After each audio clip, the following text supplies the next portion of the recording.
Hello. Go. Sullivan County Board of Commissioners budget hearing for fiscal year 2022. Records show that we have a full quorum of commissioners. I'm going to open the public hearing, and then I'm going to turn it over to we'll call him County Manager Scott Johnson, although he is a Mr. Thank you, Mr. Chairman and Commissioners. Just have for your information here the summary of our budget to date. As you know, we're required by law to hold the public hearings. This is the public hearing that's required by law. We're going to give you just a summary of the proposed budget at a high level. I know you've all been working through the budget. We've given you all the numbers, and I've brought everything that goes along with the budget with me in case there's any questions, but we'll try to keep it at a high level for just for the sake of trying to not get it all out there. I mean, it is a large budget. What you have before you today is on the first sheet is your summary of the general fund budget. You will see that when we first started working on this budget, we were working off of last year's numbers, and obviously we had a bit of a deficit, but we had not figured this year's revenues into that. When we put our adjusted revenues in there, then we started working on any adjustments that needed to be made as a result of that as well. So you can see the adjustments that we have in place there. Unless you have specific questions about any of those, I'll just go over those. I think the biggest issues that you'll want to see, or the biggest things you'll need to see here, is one thing is we're working on trying to increase the lowest wage that we pay our county employees. You know, this is a tough time to get employees to come to work, and the county is right now $12 an hour is our entry rate, and we're trying to adjust that, but there's no way to adjust that on the bottom without making adjustments on up the scale. We're not making them all the way to the top. We're trying to figure out where we can cut that off, and then we're trying to figure out how we can not have compression. So we're looking at a lot of strategies there about how we can possibly do that. So we have a budget number for that there. We had to add some funding for the Performing Arts Center to be able to get their operations going. That's money that they will pay back to the general fund once they get up and going. And two other things that you see there, the Exhibition Center and Savannah Rapids Pavilion, those two were two venues that were affected by COVID and not having the amount of use that they normally have, so the general fund had to prop them up. You also see a TAVT transfer in there. That's a transfer to our projects fund. So that is if we have any additional monies left over in the general fund, we make that TAVT transfer, and then we use that money for a variety of projects. The tax layer purchase was one of the TAVT projects that we've used in the past. And I could give you a whole list of those, but that's that transfer that's being budgeted. We also, you see the capital adjustments there. For example, the fleet building improvements, we were able to pay for that another way out of current money, so we were able to put that back in. We did have to add a few things here as far as IT contingency, and that was really equipment there. The extension services asked for a portion of a vehicle be purchased, and we added that back in. And then you can see the Board of Elections had a small amount that they put in. This is after we went through the initial budget process. And then we moved the vehicles out of the general fund into the fleet fund, which is just an accounting measure, but it helps us get to our bottom line. Then we had some operating adjustments. You see those there. We had an error in public transit and minor property. We corrected both of those. We are looking to increase the amount that we pay our commissions, not this Board of Commissioners. Yours are set by law. We are looking at increasing the Planning Commission rate, the Board of Equalization rate, the Board of Assessors rate, and I believe the Board of Elections rate. So we have minor increases there. We did have some software. You see that.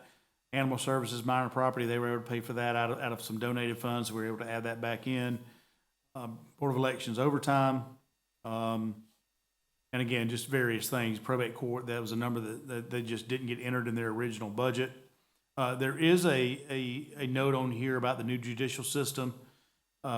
and having some money available should we need some capital money up front. But this will be factored into the total amount of savings that we're expecting to see. We're gonna assign this to somebody's budget. It will not be a number that's just an arbitrary number. This $100,000 is not gonna be above and beyond those budget numbers. So we will assign it to somebody's budget because we are still convinced that we're gonna save the taxpayers of Columbia County money on the judicial split. So we do have that money there. And then we had a small change of cost allocations and a correction in roads and bridges. A couple of items that are not on this sheet that I feel like I need to bring to your attention. We have two, well, actually, for the general fund, only one position, and that is a network, IT network engineer type position. Not engineers, I guess it's more of a security analyst.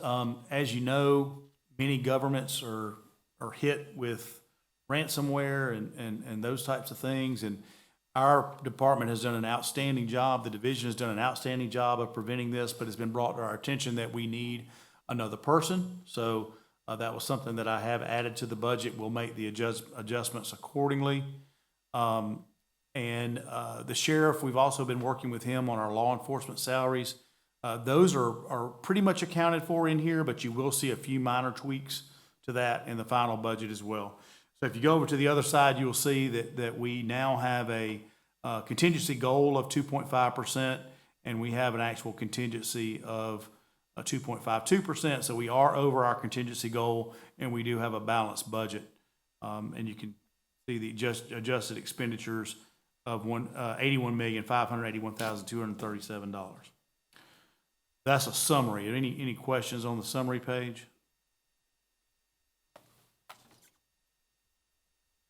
Okay. Not yet. Okay. All right. Writing with my iPad. I understand. And we'll, I'm gonna let Ms. Reese move into the digest projections and how we got to a lot of our revenues. Yes, so the property taxes account for approximately 45% of our overall general fund budget. And as customary, we are budgeting conservatively for those in this next year. So we're only using a 3% property tax increase. You said it's 45% of our general fund, right? Yes, approximately. So if I'm not mistaken, over the years, last time I really looked closely at it, it was more than 50. Is that dropping down? It's not, it's just the way we conservatively budget it. So we budgeted it. It's becoming a smaller percent. The property tax is a smaller percent of the contingency fund as well. Sorry, what was that? I've got it. Couldn't hear. No, I understand what He you're saying. understands. Over the years, Mr. Chairman, yes, so we do offset property taxes with lost. And as we have additional, that's local option sales tax, which is a sales tax number. As that lost number gets higher, then the property tax number gets lower, right? Right. So there was a time where Columbia County was very heavily dependent on property taxes alone. We've been able to diversify our revenues over the years to get that number down. But we're just not counting on it for the budget. Right. So we have only projected a 3% increase. Last year, we came in at closer to 6%. So that accounts for about $2 million over what we actually budgeted this past year. It's about $1 million over actual, but $2 million over budget because of the fact that we also budgeted 3% last year and received closer to 6%. So you'll see the three different pieces, the M&O, the debt service, and the fire, and what we are projecting to collect based on that 3% increase. Any questions about that? Just a question on the insurance premium tax fund. I know this is projected to drop by $300,000.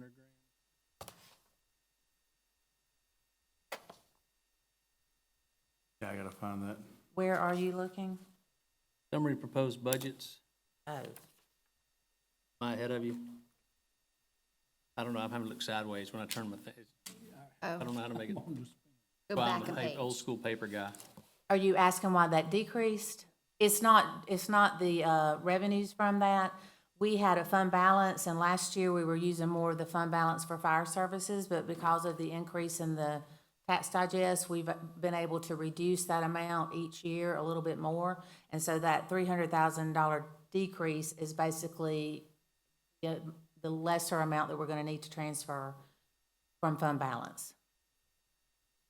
Thank you. The taxes themselves are still going up. Are you gonna show me how to do this? Turn it sideways and it goes upside down, yeah. Some of them are one way. Sorry, I just had to flatten it.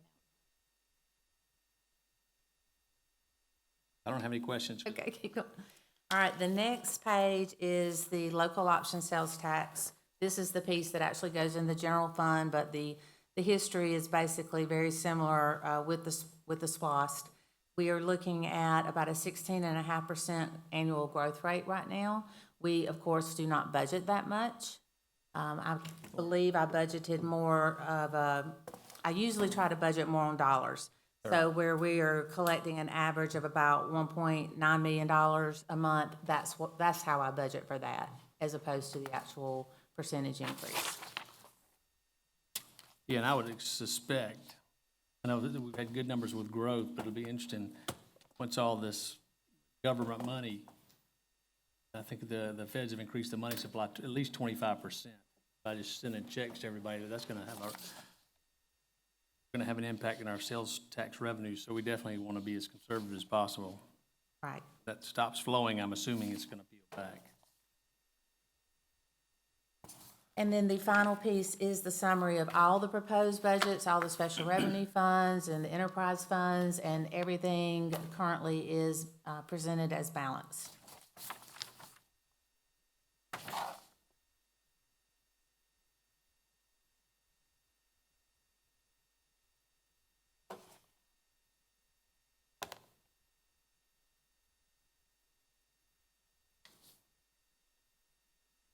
Questions from the commission? Bob, from the public?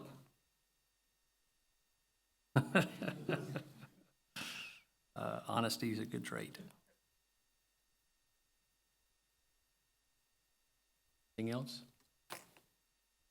I would just say, Mr. Chairman, that it's been, we've had a good budget year as we've worked through this. A lot of work goes into this budget, and all of these budgets. I want to give kudos to our division directors and our department managers and folks that participated. Also, all of our elected officials. We don't always, we do, we enjoy it more, but a lot of counties don't have the same relationship with their elected officials that we do. So our elected officials work with us very well. Our constitutional officers work with us very well. We are pleased to be presenting the budget that we have here. And I will say, while it's early on, Columbia County is doing extremely well, and we are going to be taking a very close look at our revenues and how our digest looks. And when we set our millage rate in the coming months, we're going to be doing everything we can do to come in and possibly propose a reduction in that millage rate. So, if we can accomplish everything we've accomplished and still be able to do that, I think that's pretty successful. I do want to comment, I guess this is my 7th budget, I think. And I've never had any other experience except good relationships with the other elected officials in the county and the constitutional officers. And a lot of that goes to credit was to Scott, you and your staff, how well you work with those folks. But now we have the budget meetings, people come in, they're reasonable, justify their request, and then we all work together to make sure we have a balanced budget. So kudos to you. Thanks, sir. And I have a procedural question. So on page 7 of our packet, it's the budget calendar, and it shows the steps we go through and our timelines to get all of these items done and able to be, in order to be able to adopt a budget by the beginning of the new year. One of the items is the newspaper advertisement. Do we have extra time built in? What happens if for some reason it doesn't make it into the newspaper doesn't publish it as requested? Does that keep us from passing our budget in a timely manner?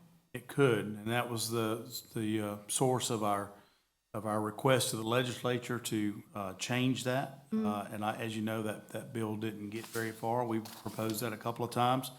But yes, if the newspaper doesn't properly advertise, we could be held up on our budget. So we would have to do a supplemental. We'd have to pass or adopt last year's budget and then pass a supplemental budget at the proper time. There are ways. It's not going to shut us down, but procedurally it would be difficult if we did that. So we don't necessarily build in an extra 2 or 3 weeks or whatever for this process. It hadn't happened, though, I mean, It happens, it's never happened with a budget. It's happened many times with our planning commission and agenda items in the planning commission. Dealing with it right It happened now. recently. Next meeting, I think 5 items were left off, Yeah. 6 or something like that. Yep, yep. So it really just. Joe, can you speak to that, please? Can you come up and give your name and address? Did you make sure our budget gets in there, Joe? We have Joe's thumbs up, we're in good shape. Yeah.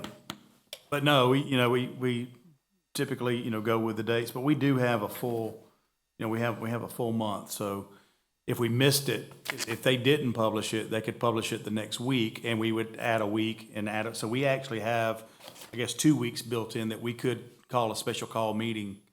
As a matter of fact, if they don't publish it on the 14th, we're going to immediately call their attention to it, and then we're going to be able to have them publish it as soon as possible after that, and we could have a special call meeting, let's say like on the 17th or 18th of June if we needed to adopt our We budget. could work it out. Oh, yes, Okay. absolutely. And there's ways around it, even if we got all the way to July 1. I've helped other counties with similar issues. If we get all the way to July 1 and we could not pass our budget, there are mechanisms in place to allow us to continue to operate. Thank you. Apologize for the diversion. I just, No. it was a burning question. Any other burning questions or comments?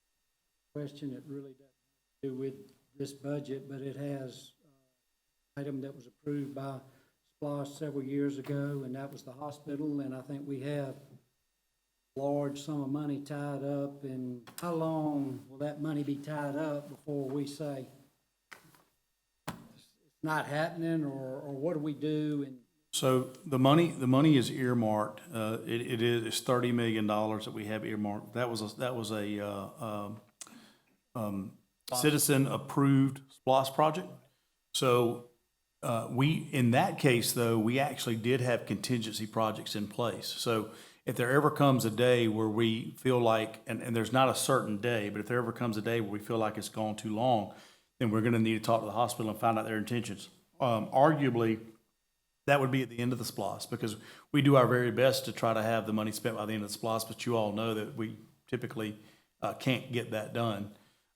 So we're going to start having those discussions with them, serious discussions with them in 22 and into 23. But in the most recent meetings that I've had, and I've been in a meeting with the chairman, it's my understanding it's still their intention to build the hospital. Yeah, I serve on the audit committee board, and I asked the question at our last meeting. This is still hung up, or we're still waiting on an answer from the Supreme Court of Georgia. Are they going to hear the case or not? So that is, we're waiting for the final answer. If they choose not to hear it, I don't know that they can appeal. But at any rate, hopefully we're at the final stages. well, I hope so. I mean, citizens obviously were in favor of that ballot, and they approved it, but just tying up that kind of money. At an interest rate of what, 0.5%? Yeah, I mean, if it was drawing some good interest, it'd be a different thing, but just for nothing to sit there, that's not very good stewards of citizens' money, I don't think. We'll address it. I mean, there'll be a time where we formally address it with them. But this is not since the SPLOST money, not a bond issue, we're not facing arbitrage. So, There are projects that could do, and obviously gonna ask for the citizens right, to approve some more. right. Plenty of needs. In the very near future, so. Sure. Hopefully we'll hear soon. Any other questions or comments? I'm going to go ahead and close the public hearing then.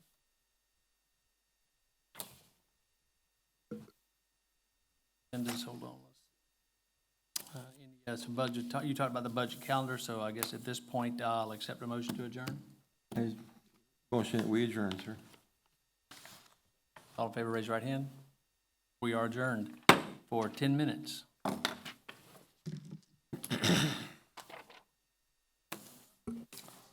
All my stuff down. Being class.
Good evening. I'm going to call the Columbia County Board of Commissioners meeting to order for this May the 4th, 2021. I ask Commissioner Galius to open us with the invocation. Bow with me, please. Dear Most High and Mighty Lord, we always come to you and we make supplication and we ask things of you. But let us today give you thanks and praise for all the things that you have given us. Blessings, bounty, people among us who are committed to their work. And we ask that you come reside with us and that guide us with your hand and let us do the things that would be pleasing to your eye and for the good of our community. Amen. Please stand for the pledge. Pledge allegiance to the flag of the United States of America. Republic for which it stands, nation, God, indivisible, liberty.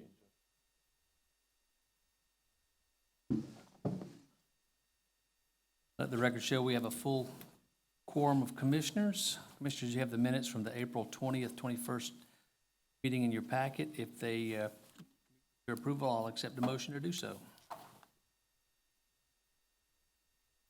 Second. Questions? All in favor, raise your right hand. Johnson, are we set on our agenda tonight? I believe you're ready to go, Mr. Chairman. Super. Well, I just want to welcome everyone here tonight. And we'll start off with a presentation. Galius, I believe you're going to give the proclamation of the U.S. Coast Guard Auxiliary proclaiming May 22nd National Safe Boating Week. Yes, sir. And we have the Coast Guard here.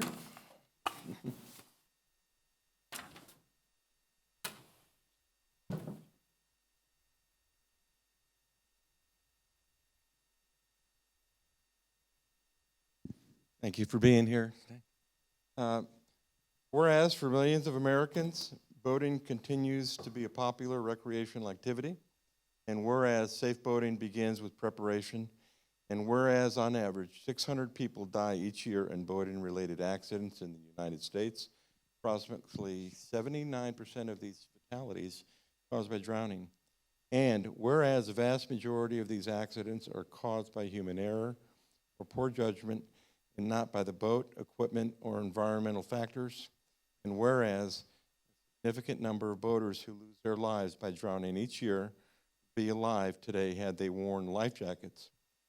And now therefore, we, the Board of Commissioners of Columbia County, hereby support the goals of the Safe Boating Campaign and proclaim the week of May 22nd, 28th, 2021 to be National Safe Boating Week and the start of the year-round effort to promote the wearing of life jackets and safe boating.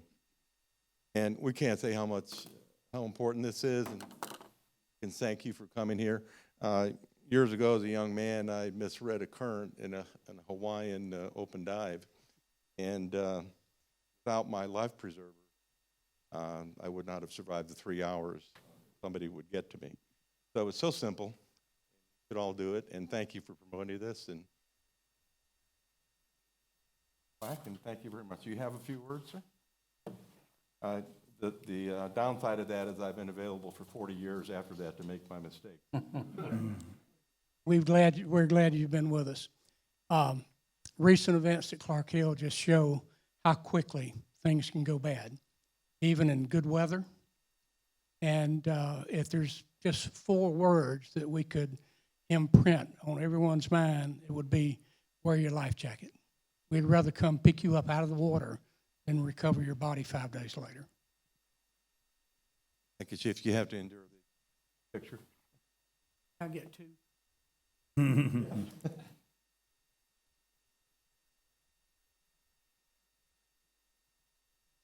Our public affairs is still requiring that we wear. Yes, sir. So I won't get in trouble. I'm gonna get one.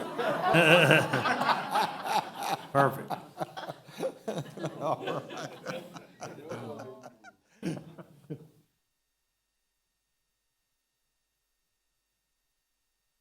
Glad we could cover your 6 on that. And welcome to the land of the free.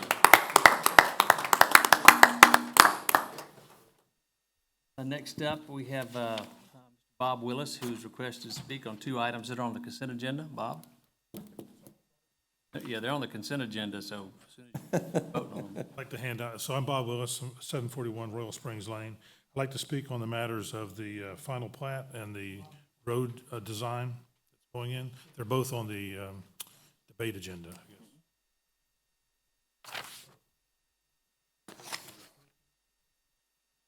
Debate agenda or the consent agenda? Consent. Okay.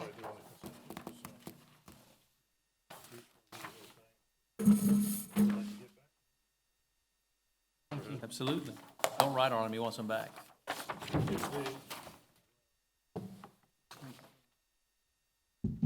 the way that you put the link at the top.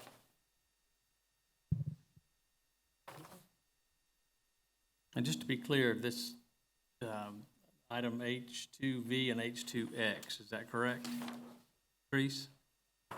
Yeah, these are on the consent agenda, so.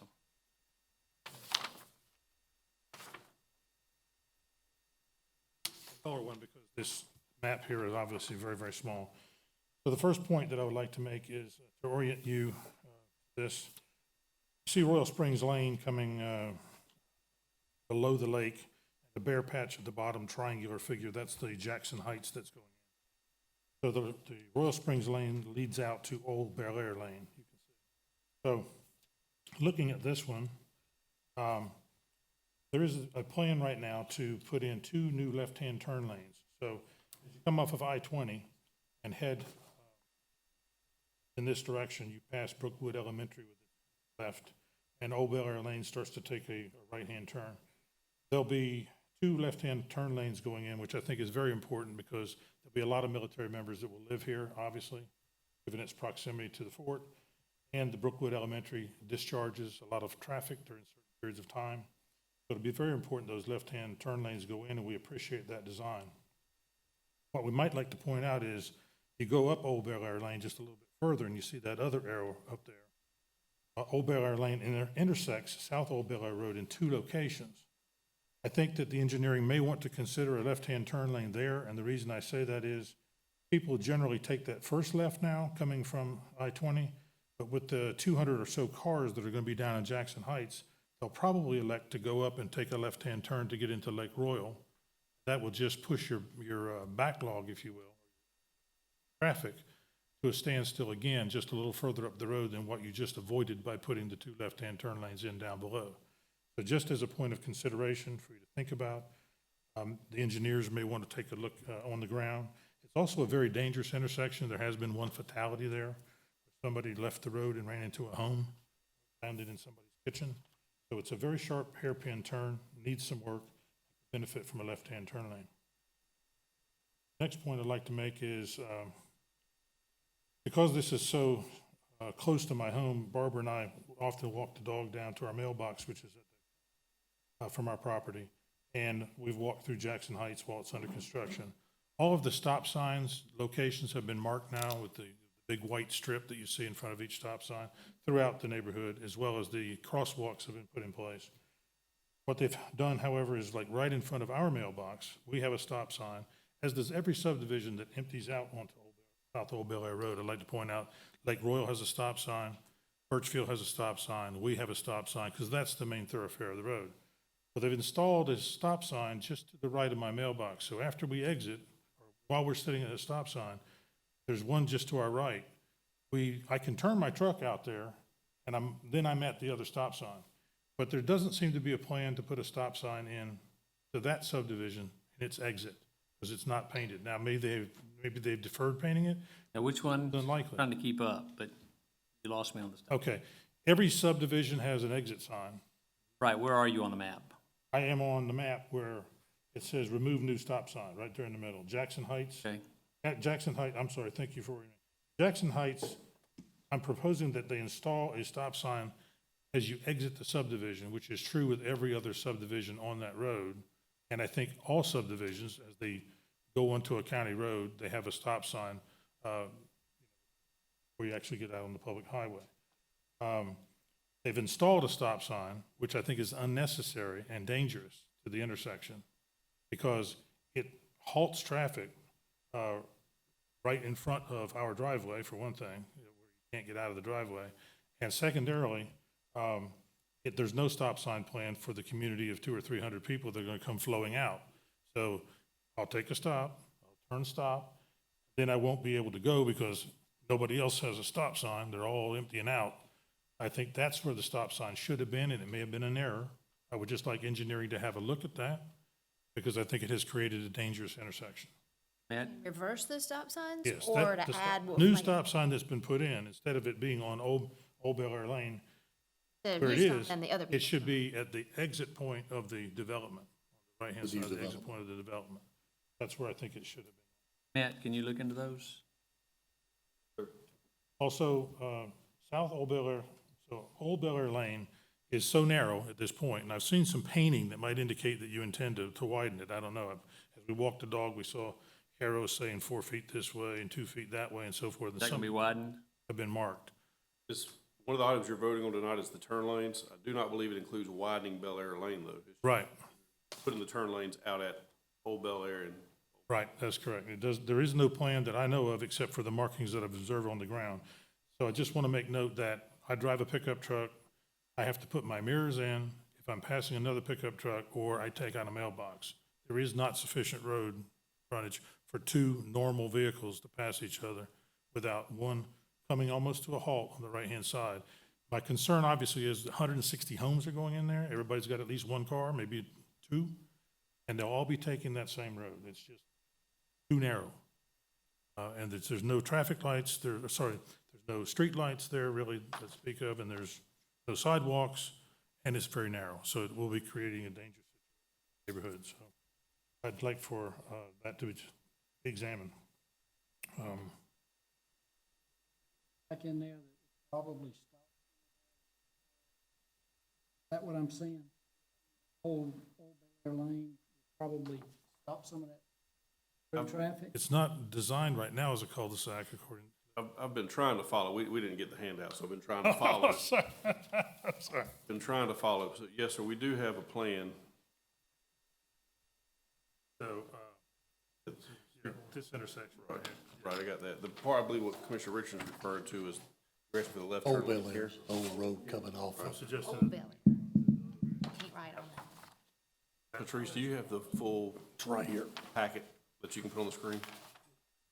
Page It's 612. It's narrow. 612, I think. One of the ends of it, incline where trucks get stopped right there. Several times.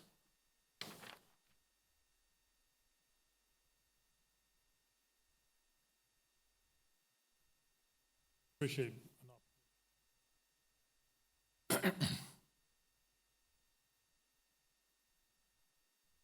So I'll address the recording of Mr. Titus, our county engineer. There is a plan for a three-way stop sign, Jackson Height, where Jackson Height and Old Bel Air Lane, so that concern is being addressed already. They just haven't done it yet. Okay, That'll that solve that. may scratch that itch right there. The, I think the one stop sign, actually, I think is unnecessary. I think it should be, exit sign, a stop sign for both of the subdivisions as they go out, and that the Old Bel Air Lane traffic should be unimpeded. It should just flow. we looked at that. I remember this, it's been a while since we started this process. Yes, it has. Back Couple and years. For everything. I know we tried to work with some of the residents along Old Bel Air Lane to kind of tie all that together and make it cleaner, but there was concern with putting those berms in, making sure there was separation between your homes and these homes. So they Right. didn't want to lose the berms with moving the road. It's all coming back to me.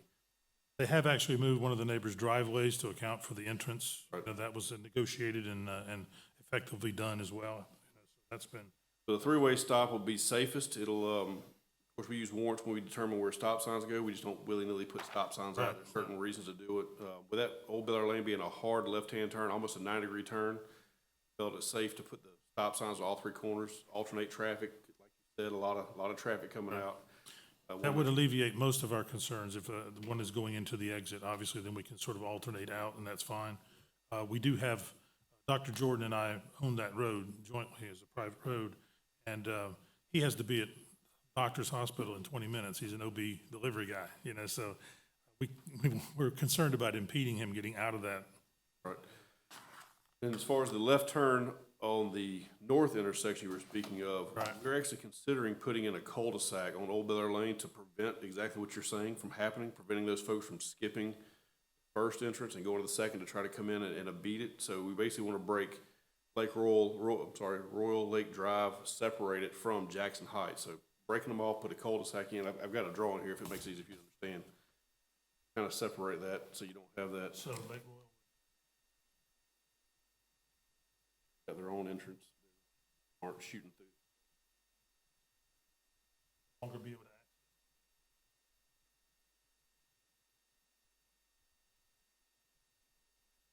access. Just for the sake of expediency, if and maybe all I'll get take it together. offline, okay. That would be, with respect to the plats and the berms and so forth, they have installed one berm. I think they intend to install others, just monitoring that progress, because it does offer a good buffer offset for the residents. Thank you so much for your time. Thanks, Bob. Bob, you want You this want back? these back, Bob? So you wanted? Sure. You are winded tonight, but we appreciate it. We appreciate it. Commissioners, you have the consent agenda in front of you. Each item on this agenda has been through the necessary committees and received votes to be placed on the consent agenda. So if they still meet with your approval, I'll accept one vote to approve them all. Motion to approve. Second. Discussions. All in favor, raise your right hand. Motion carries. And we will go to Commissioner Lear. Sir, first item of business is regarding the comprehensive policy manual revision for the procurement section. I make a motion to amend the comprehensive policy manual number 603.1 procurement as proposed with the following changes. Item 603.1C5 to read, approval of the quotation must be made by the county manager or at his discretion, the deputy county manager in writing with verbal approval by the appropriate committee chairperson or the county chairman before execution. Second? Other discussion? Questions on this before? All in favor, raise your right hand. All opposed? Carries. Yeah, go to Commissioner Galius, and so we can vote on that proclamation we just gave. Yes, sir. A proclamation has been read. I make a motion to proclaim the week of May 22nd through 28th, 2021 as National Safe Boating Week in Columbia County, Georgia. Second. I will say this is probably the most pointed vote I've experienced, on a serious note, in almost 6.5 years because of timing. All in favor, raise your right hand. Motion carries. With you, Commissioner. Yes, sir. I make a motion to approve the Broadway agreement with Nederlander National Markets, LLC, for Columbia County Performing Arts Center, subject to revisions to the insurance requirements to be approved by the county manager and county attorney.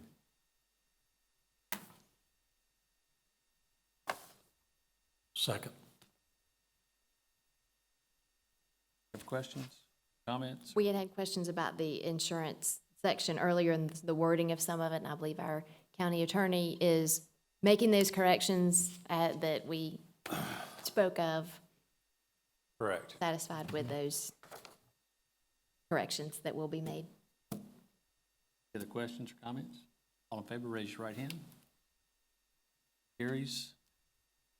On to you, Commissioner Skinner. Okay, item B1, I make a motion to allow the withdrawal of the rezoning request for tax map 079, 110, and 110A without prejudice.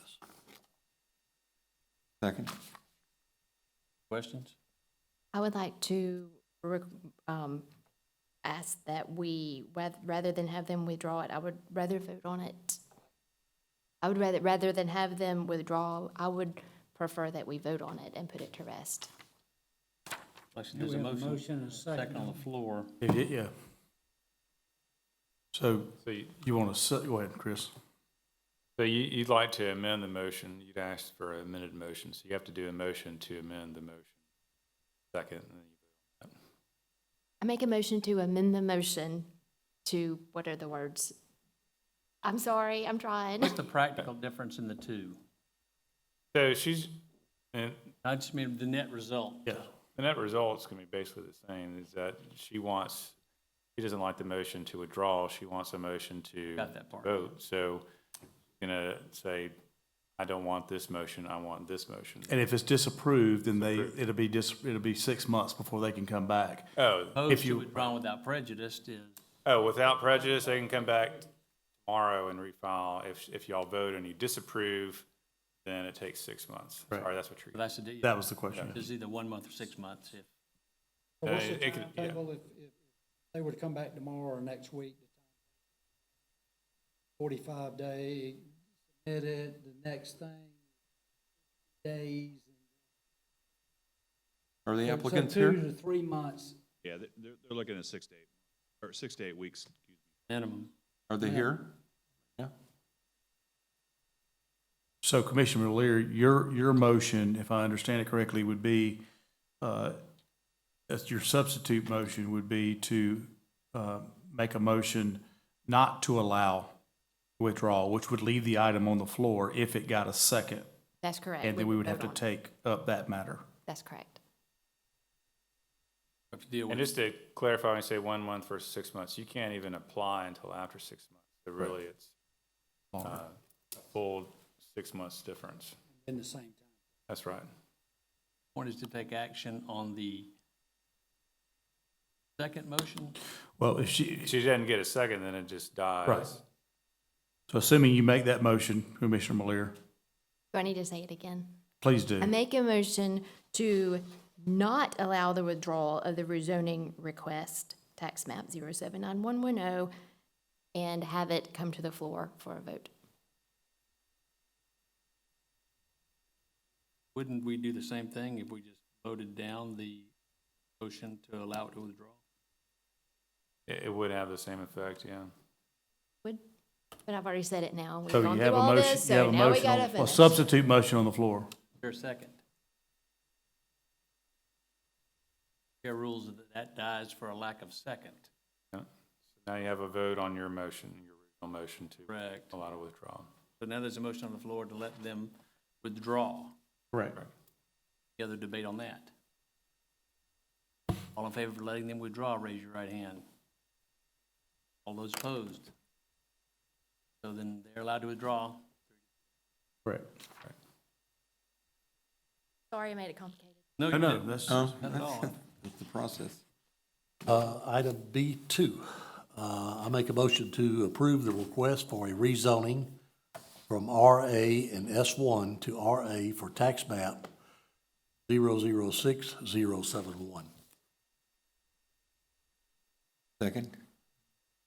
So this was originally going to be for a fire station, many years ago. That station was never built, so this will take it back to residential agricultural zone. Questions? All in favor, raise your right hand. Motion carries. Item B3, I make a motion to approve the request for a conditional use for a car wash located at tax map 078155B, subject to the condition enumerated in the April 15, 2021 Planning Commission report. Second. You have a business here, they do a lot of work on finishes of cars, coatings, headlight restoration, reconditioning, or the way our code is written, this is considered a car wash. This would allow this business to stay in operation here. Basically, they're washing, detailing vehicles. Applicant here? Could you come forward, address for the record, please?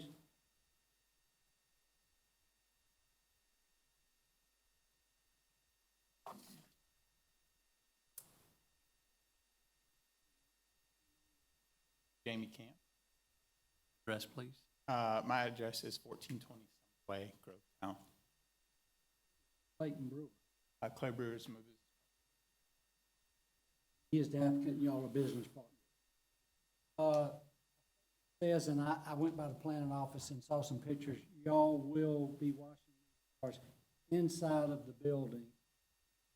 We actually wash them outside, but we have, per the request of, been required by us, then we actually have a platform that we put them on, all of the water and hold it in place. We also have a filtration. Washed on the outside, yes, sir. The way I saw the picture, it's set up on the inside. Gotcha. So all the work, once we do the wash, is taken indoors, and we do all the work inside on the vehicle. But then also in your letter from the church, I think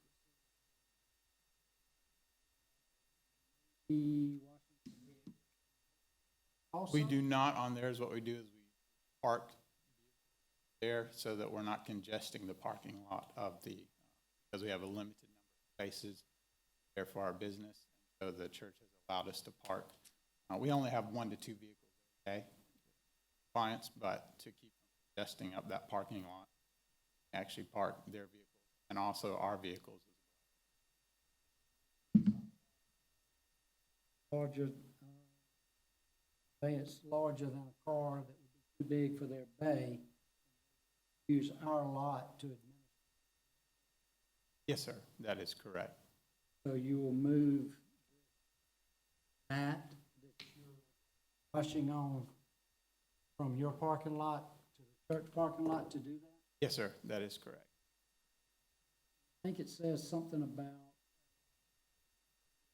the water. How would you get the water out of that mat or off that mat? The reason I'm asking these questions is I am in the car wash business. Absolutely. I know what we have to go through. I have to go through to meet the requirements of what we have, and it's huge and it's expensive. Absolutely. Very. Absolutely. Yeah, the mat itself was a very expensive investment for us. But the mat contains the water, and then we have a pump that can pump that into 50-gallon drums. Those drums, and we can pour something in, make sure that pH neutrals out the whole system, and after it's sitting for 30 days, pour that out. Dump it into our sewer system. How are you going to So we can take it off-site. This is all new for us, as well. So all stuff we implement on the requirements.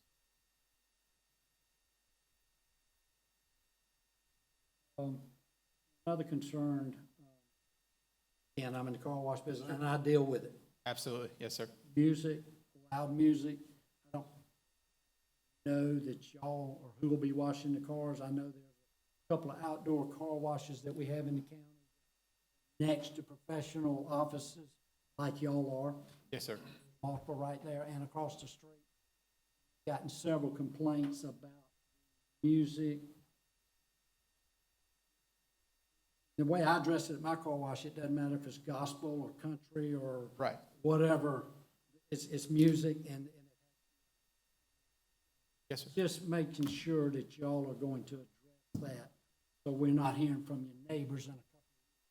Okay. These guys are out here and So you're telling me that is a complaint you guys have heard? Is that what you're saying? Or okay. not from you. Okay. But I have heard it. I was about to say, we do have a Bluetooth speaker system inside the garage, but never on the outside. And we keep that low volume because we also have to answer our phone that's out in the garage as well when clients call. Absolutely. Just a couple of questions. You do have the blessing of my church council. So, thank you. They say they're good, and you're good neighbors, and they're willing to help you in any way that they can, so. Thank you very much. I appreciate it. Okay. Done? Thank you so much. Thank you very much. Any other questions? All in favor, raise your right hand. Item B4.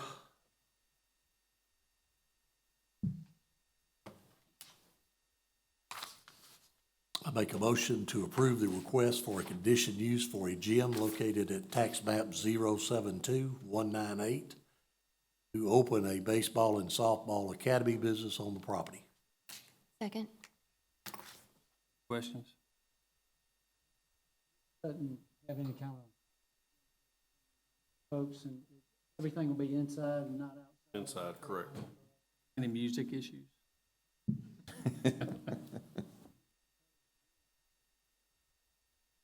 So, All in favor, raise your right hand. Motion carries. Okay, item B5, I make a motion to approve the variance to section 90-98, list of lot and structure requirements for the property located at tax map 072198, to allow the existing building to remain in the current locations, subject to the condition enumerated in the April 15th, 2021 Planning Commission report. Second. This has allowed this building to come into conformance with the code. The codes have changed since the building was built. It did sit unoccupied for a while, so it requires this variance for the building to be conforming with our rules and regulations.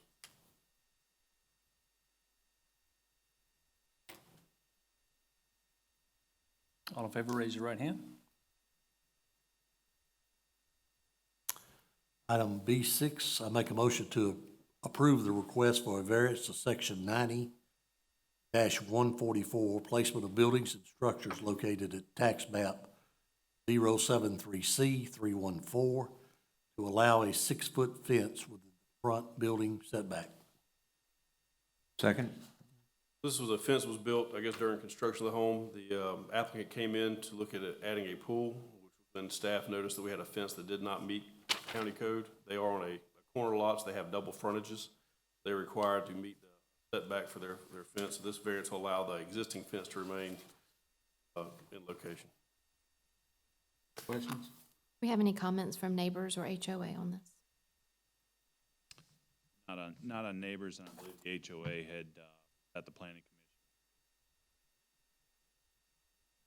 commission.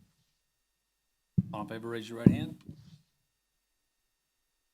Lastly, item B7, make a motion to approve the request for a variance to section 90-53, list of lot and structure requirements for property located at tax map 084151, to reduce the building setback along the private alley to 5 feet from the property line for a proposed pool and cabana, subject to the conditions enumerated in the April 15, 2021 Planning Commission report.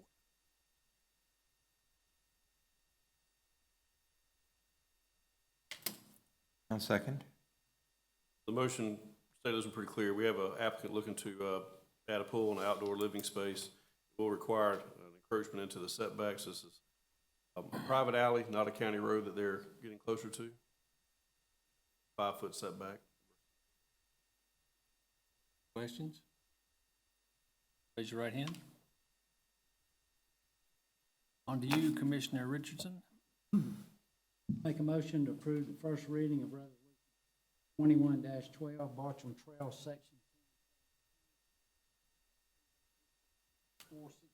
460A, 13, south phase 508B, 21-14, Highland Lake, section 1, Streetlight District 528, 21-15, Highland Lake, 21-16, Phase 1, Streetlight District 529, to establish street.